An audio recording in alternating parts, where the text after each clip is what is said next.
మెయిన్స్లో 100% వచ్చిన మార్క్స్ అనేది ఇంతవరకు ట్రాక్లో లేదు, 2011 నుంచి మొదలుపెట్టి. సో అక్కడే తెలిసిపోతుంది మనకి, అది లెందీ క్వశ్చన్స్ ఉంటాయి, ప్రాసెస్ కూడా కొంచెం లెందీ ప్రాసెస్లోనే ఉంటుంది. 40లో 20 నుంచి 25 క్వశ్చన్లు ఆన్సర్ చేయగలిగాము అని అంటే మోర్ దెన్ సఫిషియంట్. సో మెయిన్స్లో మీరు కట్ ఆఫ్ మార్కులు ప్రీవియస్ ఇయర్ అన్నీ అవైలబుల్లో ఉన్నాయి ఇంటర్నెట్లో, మీరు కావాలంటే చెక్ చేయండి. హైయెస్ట్ 60% వస్తే రికార్డులు ఉన్నాయి.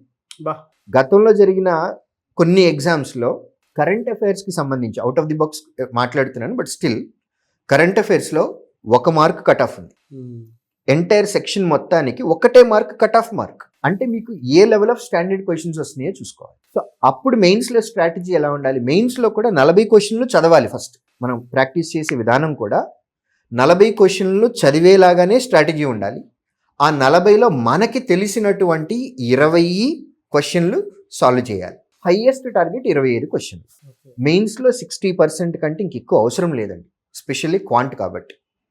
ఎగ్జామ్ ఏదైనా సరే మన ప్రాక్టీస్ ఏ రేంజ్లో చేసే ఎగ్జామ్కి వెళ్ళాలి అని అంటే మనకిచ్చిన టైంలో అన్ని క్వశ్చన్స్ని చదవాలి, అందులో మనకి తెలిసినవి మనం పిక్ చేసుకోవాలి.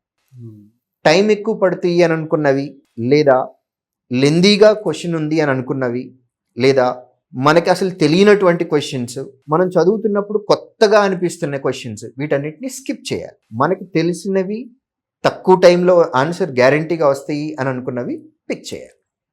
సో ఈ ఫార్ములా బెస్ట్ స్ట్రాటజీ ఇది.